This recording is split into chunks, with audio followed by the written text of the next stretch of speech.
আল্লাহ পাক সূরা বাকারার মধ্যে বলেছেন 85 এবং 86 নম্বর আয়াতে, বা'দা আউযু বিল্লাহি মিনাশ শাইতানির রাজিম, আফাতুমিনুনা বিবা'দিল কিতাব ওয়া তাকফুরুনা বিবা'দ। তবে কি তোমরা আল কোরআনের কিছু অংশকে মানো আর কিছু অংশকে মানো না? আল্লাহর কিতাবের কিছু অংশকে মানো, কিছু অংশকে মানো না।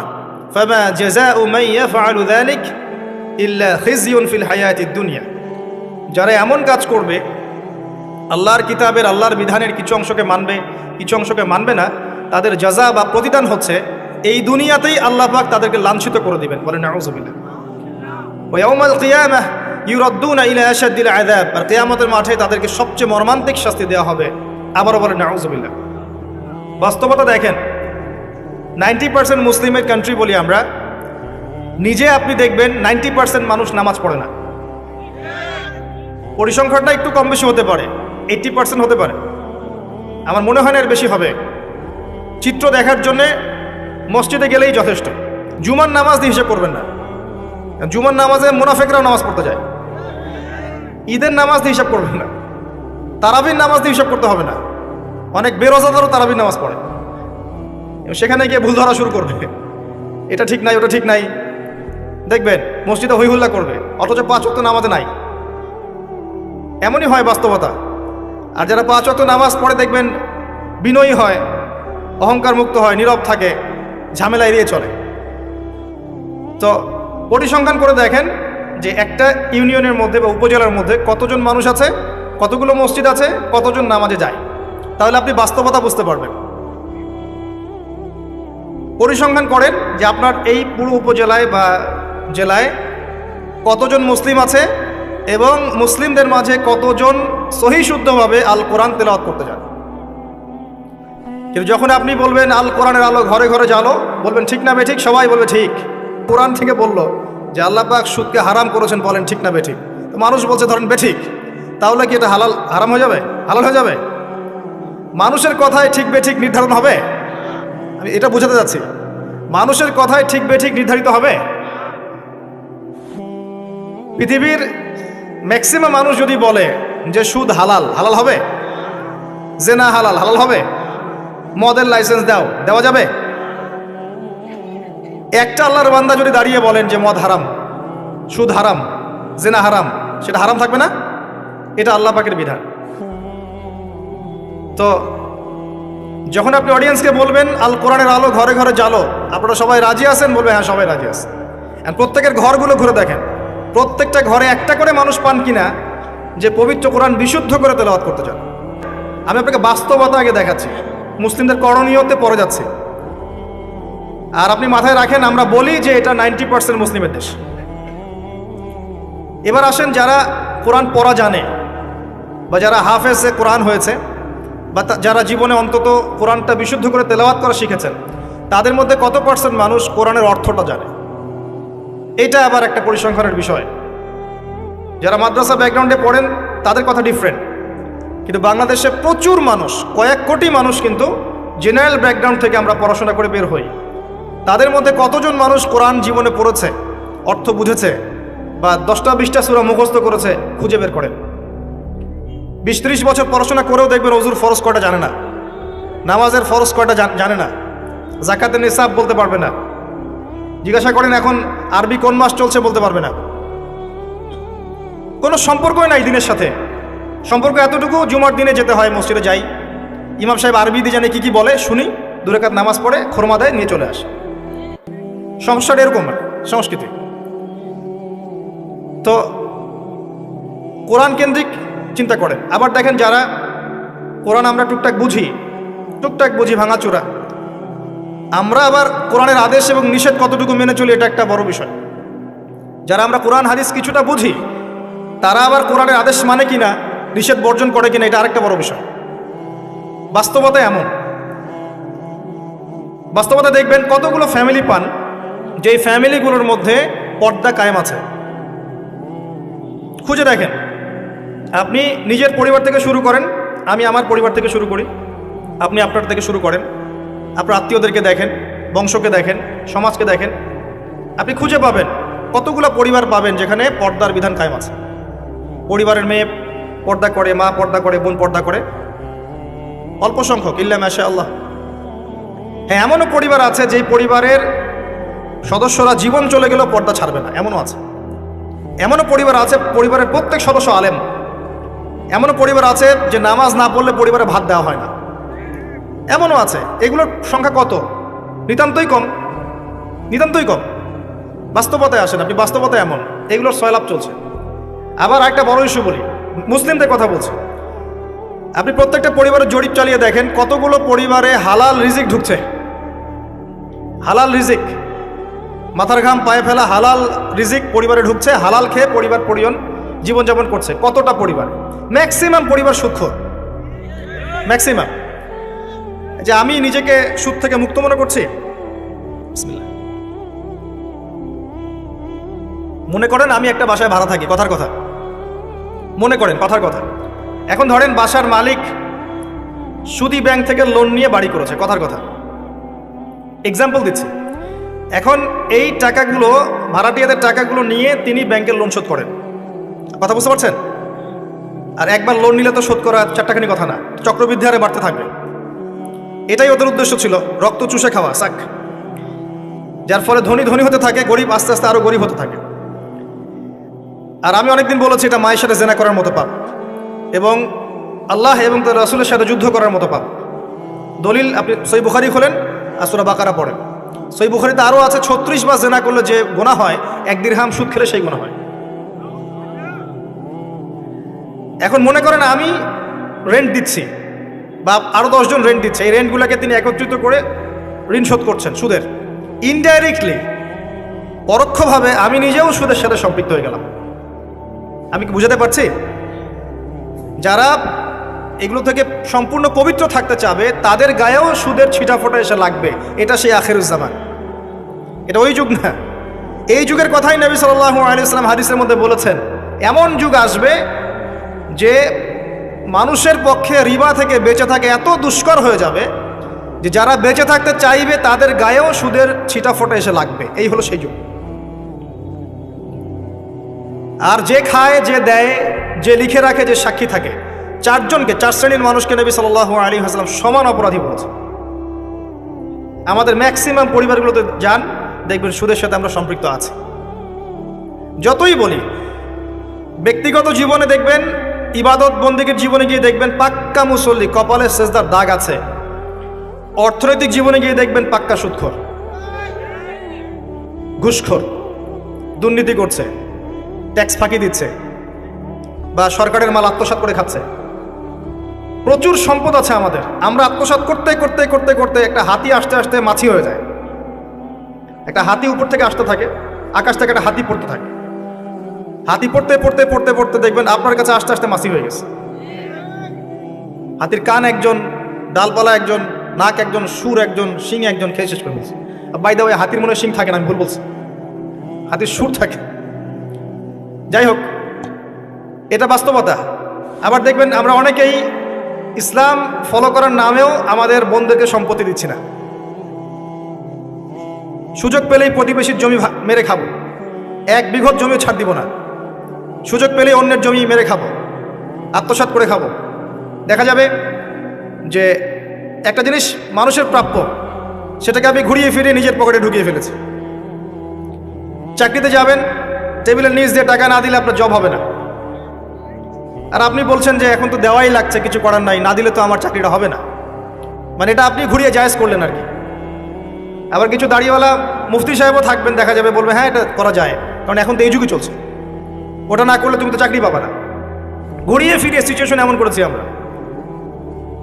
বাস্তবতা এমন, এখানে আইওয়াস শোডাউনের প্রশ্নই ওঠে না। মানে এখানে ইসলামের বেসিক জিনিসগুলোর বালাই নাই।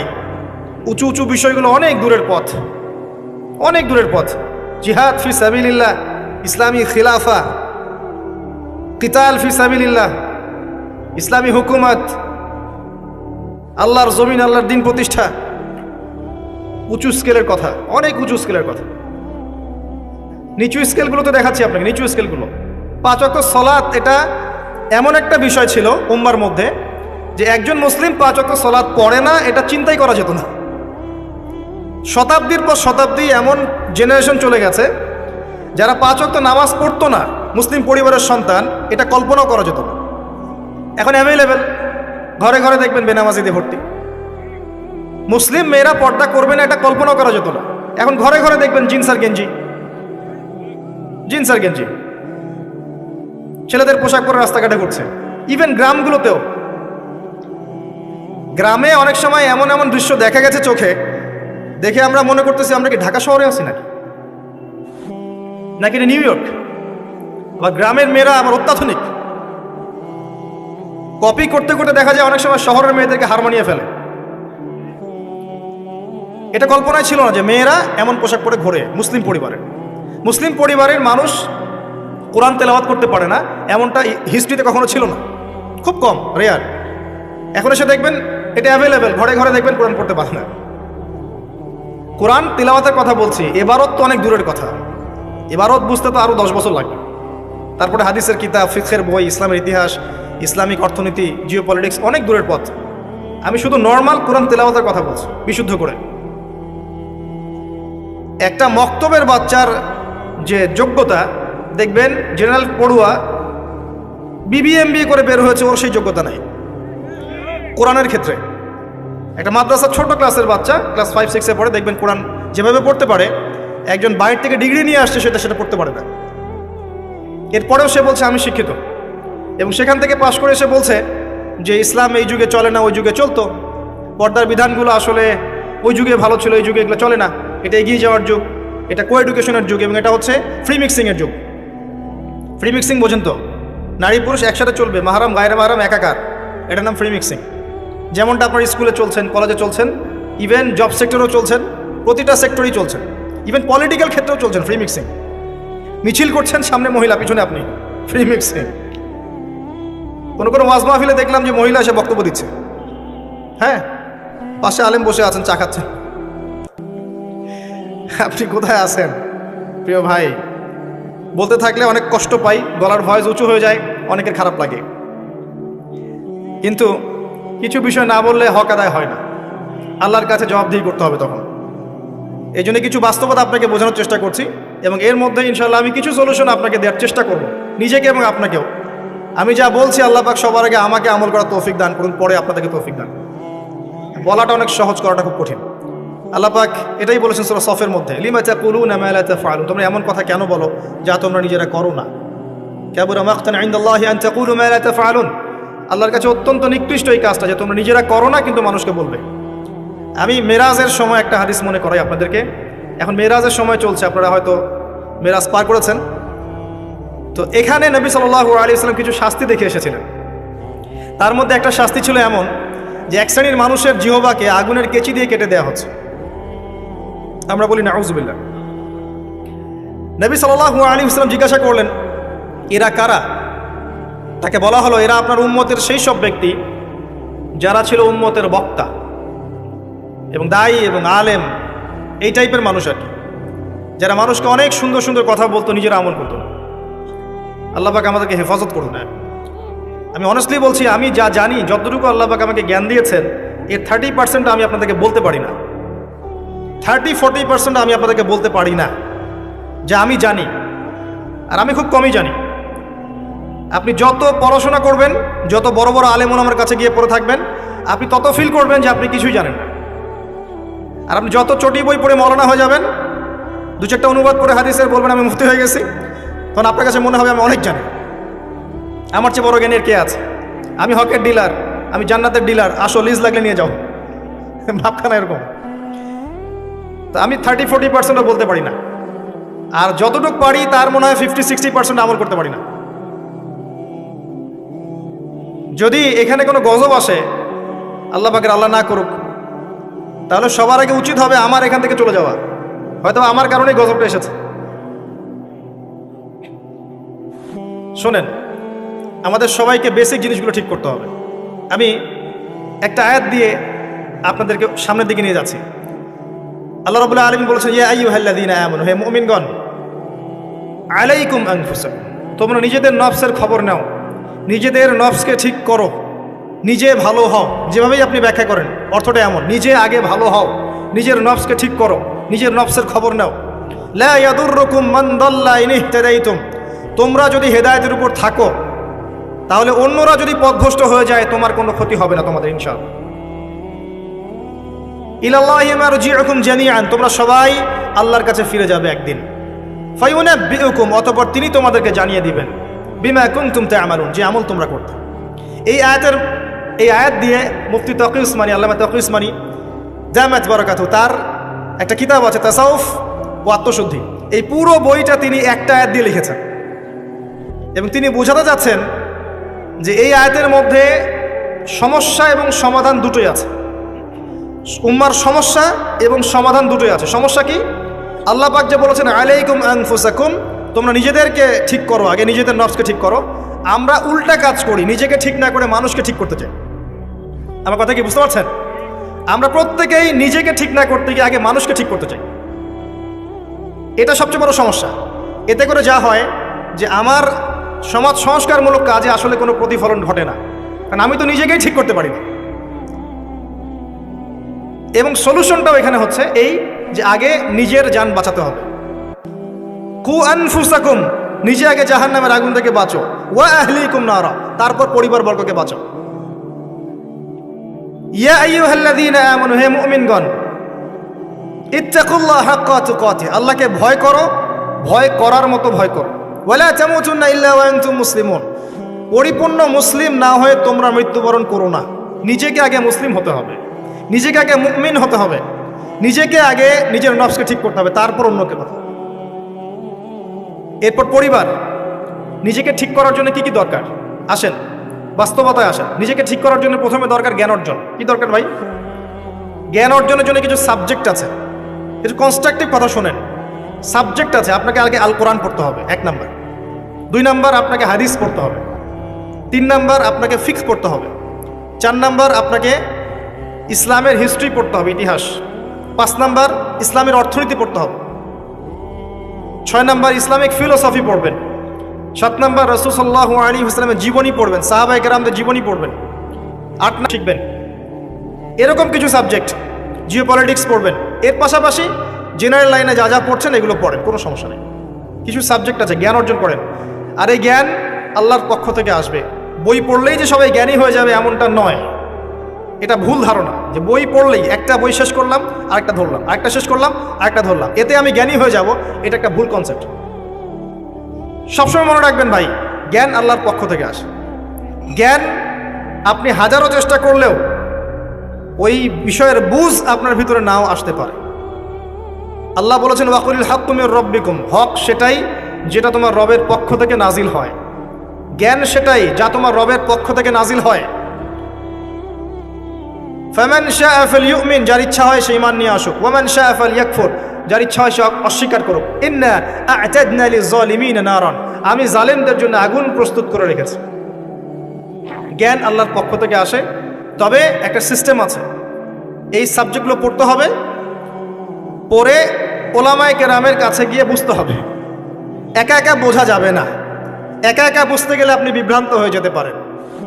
এখানেই সোহবতের প্রশ্নটা আসবে যে আপনাকে হকপন্থী আলেম ওলামার সাথে থাকতে হবে। আপনি থাকলে তাদেরকে দেখেও দিনটা শিখবেন। একজন ব্যক্তি যার মধ্যে সুন্নত আছে তাকে দেখে আপনি সুন্নত শিখতে পারেন।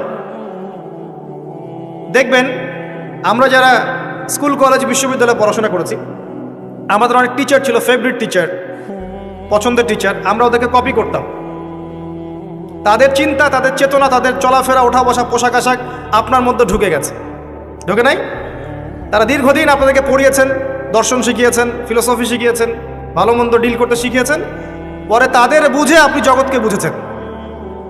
আমার কথা কি বোঝা যায়? ওস্তাদ এমন একটা জিনিস। একইভাবে যদি আপনি হকপন্থী উলামায়ে কেরামের কাছে থাকেন, তাদেরকে দেখেন, তাদের সোহবতে যান, পড়াশোনা করেন, আপনি তাদের কাছ থেকেও দেখে অনেক কিছু শিখতে পারবেন। আর এভাবেই সাহাবায়ে কেরাম রাদিয়াল্লাহু আনহুম আজমাইন নবী সাল্লাল্লাহু আলাইহি ওয়াসাল্লামকে দেখে দিন শিখেছিলেন। তারা কিন্তু বাসায় গিয়ে বই পড়ে দিন শেখেন নাই। আমার কথা কি বুঝেন? তারা কিন্তু বাসায় গিয়ে বই পড়ে দিন শেখেন নাই। এখন আমরা কতজন আলেম ওলামার কাছে যেতে চাই? যেতেই চাই না। বইপত্র অ্যাভেলেবেল, বাসায় পড়বো, জ্ঞানী হয়ে যাব, তাই না? আবার মাশাআল্লাহ দেখা যায় অল্প কিছুদিন পড়াশোনা করে এটা সহিহ, এটা জয়ীফ, এটা জাল, এটা মাউজু, এটা অমুক, এটা তমুক, এগুলো ফতোয়া শুরু করে দেয়। অথচ সহি জয়ীফের খবরই জানে না সে, কোনটা সহি হয় কোনটা জয়ীফ হয়। তো বাস্তবতা কঠিন। প্র্যাকটিক্যালি আপনাকে জ্ঞান অর্জন করতে হবে আগে। 2 নাম্বার হচ্ছে জ্ঞান অনুযায়ী আমল। জ্ঞান অনুযায়ী আমল খুব ইম্পর্টেন্ট। এর জন্য একটা ফর্মুলা বলছি, অনলি একটা। আপনি আপনার জীবনের প্রতিটা কাজ রাসূলুল্লাহ সাল্লাল্লাহু আলাইহি ওয়াসাল্লামের সুন্নাহ মতো করার চেষ্টা করেন। পারবেন? পারা যাবে ইনশাআল্লাহ। প্রতিটা কাজ, রাত হয়েছে ঘুমাতে যাবেন, ঘুমান নবীর সুন্নাহ মতো, ওঠেন তার সুন্নাহ মতো, বাথরুমে যান তার সুন্নাহ মতো, বের হন তার সুন্নাহ মতো, খান তার সুন্নাহ মতো, পরিবারের সাথে সময় কাটান তার সুন্নাহ মতো, নামাজ পড়েন তার আদর্শে, যাকাত দেন, সওম রাখেন, মুআমালাত করেন, আপনি আমর বিল মারুফ নাহি আনিল মুনকারের কাজ করেন, দ্বীনের প্রতিষ্ঠার কাজ করেন তার মতো করে, আল্লাহর পথে দাওয়াত দেন। প্রতিটা কাজে তার সুন্নাহ ফলো করলে আপনার পুরো জীবনটাই ইবাদত হয়ে যাবে ইনশাআল্লাহ তাআলা, ইনশাআল্লাহ তাআলা। আর এটার জন্যই আল্লাহ পাক আমাদেরকে সৃষ্টি করেছেন। মনে আছে ওই আয়াতটা, সূরা যারিয়াত 59 নম্বর আয়াত, ওয়ামা খালাকতুল জিন্না ওয়াল ইনসা ইল্লা লিয়াবুদুন। আমি জিন আর মানুষকে শুধুমাত্র আমার ইবাদত করার জন্যই সৃষ্টি করেছি। কি করলে প্রত্যেকটা কাজ ইবাদত হবে? রাসূলুল্লাহ সাল্লাল্লাহু আলাইহি ওয়াসাল্লামের সুন্নাহ মতো চললে পড়ে হবে ইনশাআল্লাহ। পারা যাবে ইনশাআল্লাহ। বেসিকগুলো ঠিক করেন, এবং এগুলো প্রাইমারি লেভেলের কাজ। এগুলো না করে বড় স্বপ্ন দেখা ঠিক না। আর আমরা স্বপ্ন দেখবো না এমন নয়, বড় স্বপ্ন দেখবেন, বড় স্বপ্নের চেষ্টা করবেন, সব ঠিক আছে, কিন্তু ভিত্তিহীনভাবে নয়। একটা বাড়ি গঠন করব 10 তলা 20 তলা, ঠিক আছে, ফাউন্ডেশন ঠিক না করে নয়, আগে ভিত্তি দিতে হয়, এবং ভিত্তিতেই বেশি টাকা খরচ করতে হয়। কথা কি বোঝা যায়? এগুলো ইসলামের ভিত্তি। আমল করেন জানা অনুযায়ী, আল্লাহ পাক তৌফিক দান করুন। আর সামনে একটা সিজন আসছে আমলের, আল্লাহ পাক যেন আমাদের সবাইকে সেই রমাজান পর্যন্ত পৌঁছে দেন, আল্লাহুম্মা আমিন। এবং সেখানে বেশি বেশি আমল করে গুনাহ মাফ করিয়ে নেওয়ার তৌফিক দান করেন, আমিন। রমাজান হবে আমাদের সবচেয়ে সৌভাগ্যের সময় ইনশাআল্লাহ। এখানে আমাদের যত পাপ, এর জন্য আল্লাহর কাছে কান্নাকাটি করতে হবে। এখানে কিছু কথা বলি, আমি যদিও বলেছি আগের লেকচারগুলোতে, রমাজানের আগেই রমাজানের পরিকল্পনা করে ফেলতে হয়। আপনার নামাজের টার্গেট করে নেন, ইভেন জীবনে কত রাকাত নামাজ কাজা করেছেন হিসাব করে নেন, চেষ্টা করেন কাজাগুলো আদায় করার জন্য। যদিও বা খালেস তওবা করলে আল্লাহ মাফ করে দিতে পারেন, তারপরে অনেক স্কলার বলেছেন যদি কেউ আদায় করতে চায় সে করতে পারে, আল্লাহ খুশি হবেন ইনশাআল্লাহ। হিসাব করে দেখেন, আপনার 10 বছরের নামাজ কাজা আছে, 15 বছর 20 বছরের নামাজ কাজা আছে। কি করবো এগুলো নামাজের? আল্লাহর কাছে মাফ চাবো, ইনশাআল্লাহ আল্লাহ মাফ করে দিবেন, এটা একটা অপশন। যদি না করেন, এই নামাজগুলোর কাফারা কে দিবে? এই নামাজগুলো কি টাকা পয়সা হিসাব করে হুজুরকে খাওয়ালে হবে? এখন এক নতুন একটা সুন্নত বের হয়েছে, মানুষ মারা গেলে হুজুরকে ডেকে বলে আমার আব্বা 10 বছর নামাজ পড়ে নাই, হুজুর কত টাকা দিলে নামাজগুলো কাজা হবে? হুজুরও বলে হ্যাঁ, প্রত্যেক নামাজের জন্য যদি 500 করে দেন আমি ওয়াক্ত হিসাব করে পড়ে দিব। তো এদিকে 2 দিক থেকে তার লাভ, সে অর্থ পেল, নামাজ পড়লো, তার নিজের নেকি হলো, তার বাবার কিছুই হলো না। তো এভাবে কি হবে? আদায় করতে হবে। আরেকটা সহজ বুদ্ধি আছে, একটা না 2টা। আল্লাহ পাক আমাদেরকে তৌফিক দান করুন। জামাতে নামাজ পড়া। যখন আপনি জামাতে 1 ওয়াক্ত নামাজ পড়ছেন, আপনি 25 বা 27 ওয়াক্তে নেকি পাচ্ছেন। এখানে আপনি ক্যালকুলেশন মিলাতে পারবেন। একটা হচ্ছে বেশি বেশি নফল নামাজ পড়া, ফরজের ঘাটতিগুলো আল্লাহ পাক নফল দিয়ে পূরণ করবেন ইনশাআল্লাহ। আরেকটা অপশন আছে ওমরা করা। কেন বললাম ওমরা করা? ওমরা করতে গেলে আপনি কাবা ঘরে হারামে নামাজ পড়বেন, আবার যদি আপনি মদিনা জিয়ারত করতে যান সেখানেও কিন্তু নববীতে নামাজ পড়বেন। সেখানে 1 রাকাত নামাজ পড়লে আপনি 1000 রাকাতে নেকি পাচ্ছেন, আর হারামে 1 লাখ। হারামে 1 রাকাত পড়লে 1 লক্ষ নেকি হবে। তো ওখানে হারামে যদি আমি 2 রাকাত নামাজ পড়ি বা একটা ফরজ পড়ি, তাহলে 1 লাখ ফরজ হচ্ছে। কথা কি বুঝতে পারছেন? এটা একটা অপশন কাফারা দেয়ার। আল্লাহ পাক আমাদেরকে তৌফিক দান করুন, আমিন। তো নিজের আমল নামার হিসেব করতে হবে। ঠান্ডা মাথায় রাত্রেবেলা ঘুমানোর আগে চিন্তা করেন, ওয়াল্লাহি আমি চিন্তা করছি এটা, ওয়াল্লাহি চিন্তা করেন আপনার জীবনে যখন থেকে আপনার ভালো মন্দ বোঝার ক্ষমতা হয়েছে, ঠান্ডা মাথায় রিকল করার চেষ্টা করেন আপনার মেমোরিকে, যে আপনি কি কি বড় বড় পাপ করেছেন। পারা যাবে? একটা খাতা নেন সামনে, নিয়ে লিখেন যে আমি 10টা বান্ধবীর সাথে প্রেম করেছি। বড় পাপ তো, যে না আমি মদ খেয়েছি বন্ধুদের সাথে, আমি গুন্ডাগিরি করেছি, একজনের হাতে রক কেটে দিয়েছি, পায়ে রক কেটে দিয়েছি, আছে না এগুলো আমার নামে মানুষের? আমি রিলিফের মাল মেরে খেয়েছি, আমি বোনের সম্পত্তি অধিকার দেইনি, পিতামাতাকে আমি বৃদ্ধাশ্রমে পাঠিয়েছি, আমি এটা করেছি ওটা করেছি, হিসাব করা যাবে না? এগুলো তো করেছি আর করি নাই। আমি নামাজ পড়ি নাই এতদিন, এত ওয়াক্ত, আমি যাকাত দেই নাই, আমি রোজা রাখি নাই, পারা যাবে না? আমরা না করলে কি হবে? লেখা আছে না, দেখানো হবে না? সে ব্যক্তি বুদ্ধিমান যে নিজের হিসাব নিজে নিয়ে নিল দুনিয়ায়। এই জায়গায় আসেন, নিজের হিসাব নিজে নিয়ে নেন দুনিয়ায়। এবার আপনি দেখবেন যে আপনার আমার পাপগুলো দুই ভাগে বিভক্ত। একটা হচ্ছে আল্লাহর সাথে জড়িত, আর একটা মানুষের সাথে জড়িত। আল্লাহর সাথে যেগুলো জড়িত, ইনশাআল্লাহ 2 রাকাত নামাজ, অনলি 2 রাকাত নামাজ, ওযু করে এসে মুখলেসভাবে আদায় করে চোখের পানি ফেলে দিয়ে শেষ রাতে আল্লাহকে বলা, আল্লাহ আমি এই পাপ করেছি, আল্লাহ আমাকে মাফ করুন। আল্লাহ রাব্বুল আলামিনের জন্য এটা মুহূর্তের ব্যাপার, আপনার সমস্ত পাপকে আল্লাহ পাক নেকি দিয়ে পরিবর্তন করে দিবেন ইনশাআল্লাহ। সূরা ফুরকানের শেষের দিকে আছে, ইল্লা মান তাবা ওয়া আমানা ওয়া আমিলা আমালান সালিহান ফাউলাইকা ইউবাদদিলুল্লাহু সাইয়্যাতিহিম হাসানাত। যারা তওবা করবে, ঈমান নিয়ে আসবে এবং আমলে সালেহ করবে, আমি আল্লাহ তাদের সমস্ত গুনাহগুলোকে নেকি দিয়ে পরিবর্তন করে দিব ইনশাআল্লাহ। আর এক শ্রেণীর পাপ পাবেন, সেটা হলো বান্দার সাথে জড়িত। এটা আল্লাহর কাছে মাফ চেয়ে লাভ নাই। আমাকে এসে বলতে হবে, ভাই আপনাকে গালি দিয়েছি, মাফ করে দেন। আমার আপনার কাছে গিয়ে বলতে হবে, ভাই আপনার গীবত করেছি, আমাকে মাফ করে দেন। আপনি আরেক ভাইয়ের কাছে গিয়ে বলবেন, ভাই আপনার টাকা আমি মেরে খেয়েছিলাম, টাকা নেন, শোধ করে নেন। প্রতিবেশীকে বলতে হবে, ভাই জমি নিয়ে নেন, জমি আমি মেরে খেয়েছিলাম। জনগণের সামনে এসে বলতে হবে, এই যে চালের বস্তা তোমাদের ছিল, আমি মেরে খেয়েছি, নিয়ে নাও। এত সহজ না। না হলে এগুলো কিয়ামতের মাঠে জমা থাকবে এবং পুলসিরাতে তারা দাঁড়িয়ে থাকবে। যখন আপনি আমি অনেক নেকি নিয়ে উঠবো, আল্লাহ পাক বলবেন, নেকি দিয়ে দাও। কেন দিব? কারণ অমুককে গালি দিয়েছো, অমুকের টাকা নিয়েছো, ফেরত দাওনি, অমুকের কাছ থেকে অমুককে অপবাদ দিয়েছো, অমুকের সম্পত্তি মেরে খেয়েছো, অমুকের জমি মেরে খেয়েছো, ইত্যাদি ইত্যাদি। এখন তোমার নেকি দিয়ে ওদেরকে শোধ করো। তোমার আমলনামা থেকে নেকি সব চলে যাবে, আর ওর আমলনামা থেকে গুনাহ আপনার আমলনামায় চলে আসবে। বলেন নাউযুবিল্লাহ। আল্লাহ পাক পরকালে আমাদেরকে যেন বান্দার সাথে জড়িত হক নিয়ে না ওঠান। আমিন। একটা দোয়া করতে পারেন, আল্লাহুম্মা কফিনি বিহালালিকা আন হারামিক ওয়া আগনিনি বিফদলিকা আম্মান সিওয়াক। আশা করা যায় আল্লাহ পাক আপনার দুনিয়ার ঋণ দুনিয়ায় শোধ করে দিবেন ইনশাআল্লাহ। কি দোয়া বললাম? আল্লাহুম্মা কফিনি বিহালালিকা আন হারামিক ওয়া আগনিনি বিফদলিকা আম্মান সিওয়াক। হিসনুল মুসলিম বইটা পড়েন, পাবেন ইনশাআল্লাহ। তো যেটা বলছিলাম প্রিয় ভাইয়েরা, সামনে সিজন আছে, আমল নামা হিসেব করে নেন, রমাদান মাসটাকে কাজে লাগান। নবী সাল্লাল্লাহু আলাইহি ওয়াসাল্লাম বলেছেন, সেই ব্যক্তির জন্য ধ্বংস যে রমজান মাসকে পেল, রমজানকে পেয়েও তার গুনাহ মাফ করাতে পারল না। নবীর নাম শুনে আমরা কেউ দূর পড়লাম না। নবী সাল্লাল্লাহু আলাইহি ওয়াসাল্লাম বলেছেন, সেই ব্যক্তি ধ্বংস হোক যে রমজান মাসকে পেল, কিন্তু এই রমজান মাসকে পেয়েও তার গুনাহ মাফ করাতে পারল না।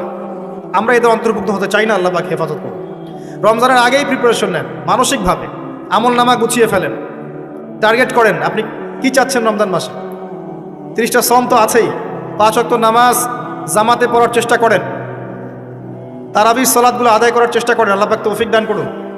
অন্তত একটা বার কোরআনকে খতম করার চেষ্টা করেন। প্রতিদিন 1 পারা করে পড়লে খতম হবে, পারা যাবে না? যারা পড়তে জানি না, এখনই পড়া শিখে নেন। 1 মাস আছে, পড়া শিখে নেন। রমজান মাসে মসজিদ ভিত্তিক কোরআন শিক্ষার তালিম এবং কোর্স চালু করেন, মানুষকে কোরআন শিখান। 5 ওয়াক্ত নামাজের পরে দারসে হাদিস চালু করেন, মানুষকে হাদিস শিখান। মহিলাদের জন্য, মা বোনদের জন্য কোরআন শিক্ষার ব্যবস্থা করেন, ওদেরকে বাসায় শিখান। রমজান মাসে বাজারে বেশি যাবেন না, বেশি আড্ডাবাজি করতে বসবেন না, 3-4 জন মিলে এক জায়গায় আড্ডা মারতে বসবেন না, দিনই আলোচনা ছাড়া। বসলেই গীবত হবে, রোজা নষ্ট হয়ে যাবে। মানুষের সাথে কম মিশেন রমজান মাসে। যত বেশি মানুষের সাথে মিশবেন, তত বেশি গীবত তহমত করতে হবে, তত বেশি অন্যের সমালোচনা লিখতে হবে। আলাইকুম আনফুসাকুম ভুলে যাবেন, মানুষকে নিয়ে ব্যস্ত হয়ে থাকবেন এবং অন্তরের নূর নষ্ট হয়ে যাবে। মানুষের সাথে জড়িত পাপ কাঁধে চলে আসবে। কম মিশেন আল্লাহর ওয়াস্তে। রমজান মাসে কম মিশেন, কম বাজারে যান। বাজারে যায়েন না, গেলে দ্রুত চলে আসেন। যদি প্রয়োজনে যেতেই হয় দ্রুত চলে আসেন। চেষ্টা করেন মাসের বাজার আগেই করে রাখতে, ঈদের বাজার আগে করে রাখতে। এই শেষের দশক, স্পেশালি লাইলাতুল কদর যেখানে থাকে, এই দশক মানুষ বাজারে কাটায়। বাঙালি মুসলিম এই দশকটা বাজারে কাটায়, ইল্লা মাশাআল্লাহ। আর মা বোনদের তো খবর নাই। এটা তো মার্কেটেই বেশি ঘুরে বেড়াবে দেখবেন। আর এত বেশি ইফতারের আইটেম করতে যায় না যে এই খাওয়ার পিছনেই আপনার সময় চলে যায়। যদি সারাদিন রোজা রাখার পরে 10টা আইটেম নিয়ে বসে ইফতার করতে, আসলে রোজা আমাকে আত্মশুদ্ধি শেখাইলো না। সেহরিতে যদি 20টা আইটেম থাকে, মনে হয় এটা আমার জীবনের শেষ খাবার, খাইতে পারবো না, তাহলে সমস্যা। এই রোজা আমার কোনো আত্মশুদ্ধি করবে না। কথাগুলো খারাপ লাগতে পারে কিন্তু বাস্তব। আপনি রমজান মাসকে ফিকির করেন, রমজানের ফিকির করেন, এই রমজান মাসে জাকাতগুলো দিয়ে দেন। জাকাত দিবেন না, এলাকার না, দেশের অর্থনীতি সমৃদ্ধ হবে না। জাকাত, শুধু জাকাত দেন, অনলি জাকাত, দেখবেন ইকোনমিক সেকশনে দিন দিন উন্নতি করছি আমরা। জাকাত সবাই দিতে শুরু করেন, দেখবেন সমাজে একটা মানুষ খুঁজে পাবেন না যে না খেয়ে মারা যায়, ইনশাআল্লাহ তাআলা। আল্লাহ পাক এর মধ্যেই ইসলামিক ইকোনমিক্স রেখেছেন, ধনীর সম্পদে গরিবের হক। এটাতে করে সম্পদ ঘুরতে থাকবে হাত থেকে হাতে, হাত থেকে হাতে। এতে করে সবাই খেয়ে পরে বাঁচবে। যখন আপনি সুদে যাবেন, তখন এক শ্রেণীর মানুষ খাবে, আর এক শ্রেণীর মানুষ দরিদ্রতার অতল তলে চলে যাবে। এটা বাস্তবতা। এটা দেশের ক্ষেত্রে না, বিশ্বের ক্ষেত্রেও দেখবেন বিশ্বের একটা শ্রেণী দিন দিন ধনী হচ্ছে, আর একটা শ্রেণী দিন দিন গরিব হচ্ছে। কারণ কি জানেন? রিবা, সুদ। রমজানের এই ফিকিরগুলো করেন। আল্লাহ পাক তৌফিক দান করুন যেন এই রমজানে আমরা আমাদের সমস্ত গুনাহগুলোকে মাফ করিয়ে নিতে পারি, আমিন। এবং বেশি বেশি সামর্থ্য থাকলে দিনের দাওয়াতি কাজ করেন রমজান মাসে, মানুষকে আল্লাহর দিকে ডাকেন। আইওয়াশ করতে যায় না, শোডাউন করেন না, ভিতরে ভিতরে দাওয়াতি কাজ করেন দিনের জন্য, ইসলামের জন্য। আল্লাহর জমিন, আল্লাহর দিনটা যেন প্রতিষ্ঠিত হয়। এবং এতিমের ভরণ পোষণের দায়িত্ব নেন, বিধবার খোঁজ খবর নেন, অসহায় যারা বৃদ্ধ বৃদ্ধা আছে এদের পাশে দাঁড়ান, সাদাকাতুল ফিতরগুলো দিয়ে দেন। রমজান মাসে সবাই সাম্যের হাত বাড়ান, আল্লাহর ওয়াস্তে রমজানটাকে কাজে লাগান। কে জানে এরপরে রমজান নাও পেতে পারেন। আর বিশ্বে যা শুরু হয়েছে, কোন দিন যে বিশ্ব পারমাণবিক বোমার মধ্যে চলে যায় আল্লাহ ভালো জানেন, আল্লাহ ভালো জানেন। এটা সম্ভাবনা নাই এমন নয়, সমূহ সম্ভাবনা আছে, সমূহ সম্ভাবনা। দেখতে থাকেন কি হতে থাকে ফিউচার। এবার আসেন, আমি যে কথাগুলো বলছিলাম, জ্ঞান অর্জনের পরে আমল, এরপরে হচ্ছে আপনার আত্মশুদ্ধি। আত্মশুদ্ধির কয়েকটা মাধ্যম আমি বলে দেই। বেশি বেশি কোরআন তেলাওয়াত, বেশি বেশি আল্লাহর জিকির, বেশি বেশি মৌতের স্মরণ, বেশি বেশি পরকালের ফিকির। পারা যাবে ইনশাল্লাহ। এবং কম কম কথা বলা, কম কম খাওয়া, কম কম ঘুমানো, কম কম মানুষের সাথে মেশা। পারা যাবে? এগুলো আত্মশুদ্ধির জন্য দরকার আছে। এবং আত্মশুদ্ধিওয়ালা মানুষদের সোহবতে গিয়ে থাকা। পারা যায়? আল্লাহ পাক তৌফিক দান করুন। এরপরে আসবেন বেসিক কাজে, আপনার ইকোনমি হালাল কিনা দেখেন। হারাম রিজিককে ঘরে ঢুকতে দিয়েন না, সুদকে ঢুকতে দিয়েন না। আল্লাহর ওয়াস্তে হাত জোর করে অনুরোধ করছি, সুদকে ঢুকতে দিয়েন না, ছেড়ে দেন। আল্লাহ আপনার রিজিকের দায়িত্ব নেবেন। ওয়ারযুকুহু মিন হাইসু লা ইয়াহতাসিব, এমন উৎস থেকে আল্লাহ আপনাকে রিজিক দিবেন আপনি কল্পনা করতে পারবেন না। আপনি মনে করেন না রিজিকের মালিক আপনি নিজেই, সুদ না খেলে আপনি রিজিক পাবেন না, এমনটা ভাবেন না। এটা ভাবার নাম হলো শিরক। এটা শোনেন, যখন আপনি মনে করছেন যে এটা ছাড়তে আমি পারবো না, যদি আমি ছেড়ে দেই আমার পরিবার চলবে না, আমি চলতে পারবো না, মানে আপনি মনে করছেন রিজিকের মালিক আপনি নিজেই। এটা শিরক। আল্লাহর উপর তাওয়াক্কুল করে ছেড়ে দিতে পারলে দেখবেন আল্লাহ আপনাকে বেহিসাব রিজিক দেবে ইনশাআল্লাহ। এটা আপনি কল্পনা করতে পারবেন না। মিন হাইসু লা ইয়াহতাসিব, আপনার কল্পনার বাহির থেকে আল্লাহ আপনার রিজিক দিবেন ইনশাআল্লাহ। আপনি কল্পনা করতে পারলে আয়াতটা ঠিক হবে না, আপনার কল্পনার বাহির থেকে রিজিক আসবে ইনশাআল্লাহ। এবং এটা হচ্ছে দিন দিন বহু মানুষ সুদ ছেড়ে দিচ্ছে আলহামদুলিল্লাহ, এবং হালাল ব্যবসা করছে, হালাল কিছু করার চেষ্টা করছে। আল্লাহ পাক ওদেরকে না খাইয়ে রাখেন নাই, বরং সুদখোরদের চেয়ে ভালো রেখেছেন আলহামদুলিল্লাহ। চেষ্টা করেন এরপরে বেসিক পরিবারের আদর্শ ঠিক করার জন্য। পরিবারে কালিমা থাকবে, কি থাকবে? লা ইলাহা ইল্লাল্লাহ, তাওহীদ থাকবে। পরিবারে সুন্নত থাকবে, পরিবারে তালিম থাকবে, পরিবারের মধ্যে পর্দা থাকবে। এবং এগুলো বাস্তবায়নের চেষ্টা আমরা করব। যদি এরপরে পরিবারবর্গ না শোনে, আপনি আসহাবুল কাহফ হয়ে যান। কথা বোঝা যায়? যদি বলতে বলতে বুঝাতে বুঝাতে দাওয়াত দিতে দিতে আপনি ক্লান্ত হয়ে যান, কিছুতেই মানুষ আপনার পরিবারবর্গ কথা না শোনে, সেপারেট পরিবার গঠন করে, আলাদা পরিবার গঠন করে, একা থাকেন, সুসম্পর্ক বজায় রাখেন, যার যার হক তাকে তাকে দিয়ে দেন, কিন্তু আপনি আলাদা পরিবার গঠন করেন, নিজে একা থাকেন। আমরা অনেকে মনে করি যে আলাদা হয়ে যাওয়াটা খারাপ। আত্মীয়তার সম্পর্ক বজায় রেখে আলাদা ইসলামিক পরিবার গড়া সুন্নত। কথা কি বোঝাতে পারছি না? আত্মীয়তার সম্পর্ক বজায় থাকবে, যার যার হক তাকে তাকে আপনি দিবেন, দিয়ে আপনি স্বতন্ত্র আদর্শ ইসলামিক পরিবার গড়বেন, এটা সুন্নত। কারণ একটা বড় পরিবার যেখানে আপনি দিন পালন করতে পারছেন না, পর্দা নাই, হালাল রিজিক নাই, আপনার আত্মনির্ভরশীলতা নাই, আপনার মতামতের কোনো মূল্য নাই, ইসলাম আপনি পালন করতে চান, বাধা দেওয়া হয়, আপনি আলাদা হয়ে যান, আলাদা স্বতন্ত্র পরিবার গঠন করেন দিনের জন্য, এবং আদর্শ স্ত্রীকে বিয়ে করেন, আদর্শ সন্তান মানুষ করেন। দেখবেন আগামীতে ইনশাল্লাহ পরিবারটা ভালো ফলাফল বয়ে আনবে ইনশাল্লাহ। কিছু করার নাই, ইসলামের জন্য আমাকে স্বার্থপর হতে হবে। ইসলামের জন্য স্বার্থপরতার সুযোগ আছে। যখন দাওয়াত দিতে দিতে বোঝাতে বোঝাতে মানুষ একবারে ক্লান্ত হয়ে যায়, তখন নূহ আলাইহিস সালাম পর্যন্ত বলেছেন, রব্বি আন্নী মাগলুবুন ফান্তাসির, আল্লাহ আমি পরাজিত হয়ে গেছি, আমাকে সাহায্য করো। আল্লাহ পাক প্লাবন নামিয়ে দিয়ে সবাইকে ধ্বংস করে দিয়েছে। লূত আলাইহিস সালাম শেষমেশ তার স্ত্রীকে ছেড়ে চলে গেলেন। নূহ আলাইহিস সালাম তার সন্তানকে রেখে চলে গেলেন। মুহাম্মদ সাল্লাল্লাহু আলাইহি ওয়াসাল্লাম তার চাচাদেরকে রেখেই চলে গেলেন মদিনায়, হিজরত করলেন। চাচার ইসলাম কবুল করলো না। আবু লাহাব করেছে? করে নাই। ইভেন আবু তালেব, যিনি দীর্ঘদিন নবী সাল্লাল্লাহু আলাইহি ওয়াসাল্লামকে সাপোর্ট দিয়েছেন, সর্বশেষে গিয়ে কালিমা পড়তে বলেছেন নবী সাল্লাল্লাহু আলাইহি ওয়াসাল্লাম, তিনি কালিমা পড়েন নাই, বলেছেন আমি আব্দুল মুত্তালিবের ধর্মের উপরেই থাকলাম। কি হলো তাহলে? ইচ্ছা করে কাউকে হেদায়েত দেয়া যায়? আল্লাহর পক্ষ থেকে হেদায়েত আসে। আসহাবুল কাহফ সমাজে টিকতে পারলেন না, গুহায় চলে গেলেন। আল্লাহ পাক 309 বছর ঘুম পাড়িয়ে রাখলেন, আবার জীবিত করলেন। তারা কি জান্নাতি নন? ইব্রাহিম আলাইহিস সালাম বাবাকে এত নসিহত করলেন, বাবা বলল বের হ বাসা থেকে, নাহলে মাথা ফাটিয়ে দেবো রজম করে। উনি চলে গেলেন, সাথে একজন তার স্ত্রী সারা আলাইহিস সালাম, তাকে নিয়ে চলে গেলেন প্যালেস্টাইন। প্যালেস্টাইনের নাম শুনেছেন? কোথায়? শেষ জামানার সবচেয়ে ইম্পর্টেন্ট জায়গা প্যালেস্টাইন। মনে রাখবেন, শেষ জামানায় যত কিছু ঘটছে এর কেন্দ্র হচ্ছে ফিলিস্তিন এবং জেরুজালেম। ওই জায়গাটার জন্য এত কিছু, বিশ্বে যা কিছু দেখছেন ওই জায়গার জন্য এত কিছু। কিছু মানুষ চায় ওখান থেকে বিশ্ব শাসন করতে, এবং তারা সেটা করবেও, সেটা একটা সাময়িক সময়ের জন্য। তারপরে ইনশাআল্লাহ তাআলা মুসলিমরা ওদের গর্দান উড়িয়ে দিবে ইনশাআল্লাহ, এবং ঈসা আলাইহিস সালাম সেখান থেকে ইসলামী খেলাফা আবারও বাস্তবায়ন করবেন ইনশাআল্লাহ তাআলা। আসেন, এই বেসিক কাজগুলো করেন প্রিয় ভাইরা। আর আল্লাহ পাক আমাদেরকে কিছু প্রতিভা দিয়েছেন, কাউকে জান, কাউকে মাল, কাউকে লিখার ক্ষমতা, কাউকে বলার ক্ষমতা। আল্লাহ পাক যাকে যে প্রতিভা দিয়েছেন, এই প্রতিভাটাকে আপনি দিনের কল্যাণে ব্যয় করেন। যদি একটা মসজিদ করতে পারেন করেন, একটা মাদ্রাসা করতে পারেন করেন, একটা শিক্ষা প্রজেক্ট করতে পারেন করেন, একটা ইসলামিক এনজিও করতে চান করেন, এতিমদের দায়িত্ব নেন, কোনো প্রজেক্ট করেন, মানবতার সেবামূলক কোনো কাজ করেন। পলিটিক্সে থেকে ভালো কিছু করতে চান করেন, পলিটিক্সে থেকে যদি ভালো কিছু করতে পারেন সেটাও করেন। মানে আপনি যেখানে আছেন সেখান থেকে দিনের জন্য কিছু করেন, পারবেন না? একজন মানুষ ধরেন একটা এলাকার রাজনৈতিক নেতা, তার পক্ষে কি পসিবল না ইসলামের জন্য কাজ করা, মানুষের ভালো করা? সম্ভব না? পসিবল, এবং অনেক ক্ষেত্রে আমার চেয়ে বেশি পসিবল। একজন আলেম, তার জন্য কি এইসব মঞ্চে বসে দিনের কথা বলা সম্ভব না? মানুষকে দিনের পথে ডাকা সম্ভব না? একজন মসজিদের মুতাওয়াল্লি, তার জন্য কি মসজিদটা আবাদ করা সম্ভব না? একটা মাদ্রাসার প্রতিষ্ঠাতা, তার জন্য কি মাদ্রাসা আবাদ করা সম্ভব না? আমাদের প্রত্যেককে আল্লাহ বা কিছু না কিছু সুযোগ দিয়েছেন, ওগুলোকে ফাইন্ড আউট করে আল্লাহর ওয়াস্তে যে কয়দিন বেঁচে থাকবো দিনের জন্য কিছু করে কবরও যাই, ইনশাল্লাহ জান্নাত পাওয়া যাবে। এগুলো বাস্তব কথা, প্র্যাকটিক্যাল কথা। আর একটা কথা মনে রাখবেন, আল্লাহ পাক বলেছেন নাসুল্লাহ ফানাসিয়াহুম, যারা আল্লাহকে ভুলে যাবে আল্লাহ ওদেরকে ভুলে যাবেন।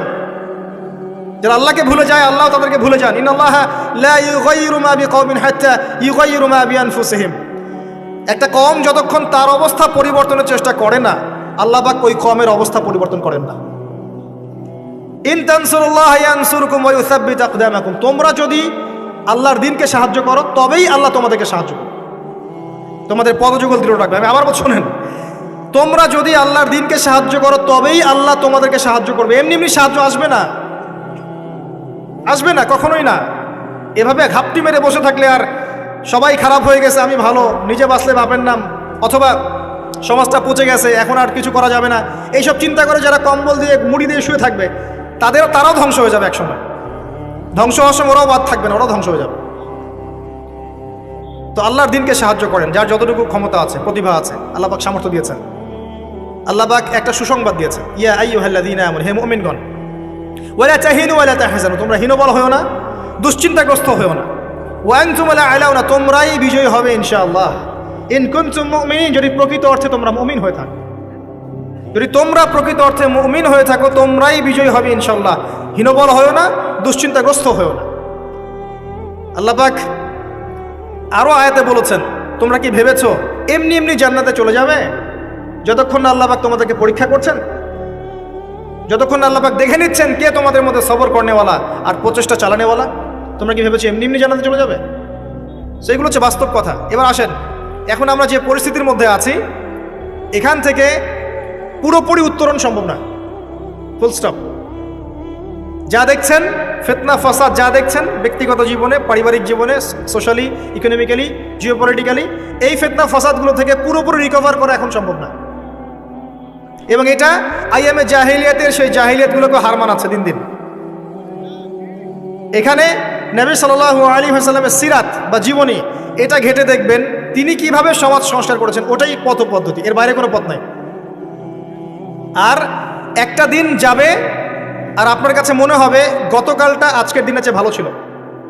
যতদিন যাবে আলামাতুস সাআহ, আখিরুজ জামানের সাইনগুলো আরো প্রকাশিত হতে থাকবে। মানুষ মারা যাবে, মানুষ বেশি বেশি মরবে, মহামারীতে হোক, হত্যাকাণ্ডে হোক, যুদ্ধে হোক, মানুষ মরবে বেশি বেশি সামনে। উলামায়ে কেরামের সংখ্যা কমতে থাকবে, জাহেলদের সংখ্যা বাড়বে। যত দিন যাবে আল্লাহর প্রাকৃতিক গজবগুলো বাড়বে, ভূমিকম্প বলেন, মহামারী বলেন, জলোচ্ছ্বাস বলেন, ভূমিধস বলেন, আকৃতি পরিবর্তন বলেন, এগুলো বাড়বে। যতদিন যাবে হালাল রিজিক সংকীর্ণ হবে, জিনা বাড়বে, মাদক বাড়বে, মানুষ জিনা করবে হালাল মনে করে, মাদক খাবে হালাল মনে করে। যতদিন যাবে মেয়েদের সংখ্যা বাড়বে, পুরুষরা কমতে থাকবে, এবং ছেলেরা মেয়ের পোশাক পরে ঘুরবে, মেয়েরা ছেলের পোশাক পরে ঘুরবে। যতদিন যাবে ফাংশনাল জায়গাগুলোতে মেয়েরা চলে আসবে, ছেলেরা পিছিয়ে পড়বে। যতদিন যাবে যুদ্ধ বিগ্রহ বাড়বে, এবং সামনের যুদ্ধগুলো প্রথম ওয়ার্ল্ড ওয়ার, সেকেন্ড ওয়ার্ল্ড ওয়ারকে হার মানাবে। ওগুলো কিছুই নেই সামনে, ম্যাসাকার হয়ে যাবে পৃথিবী, ম্যাসাকার।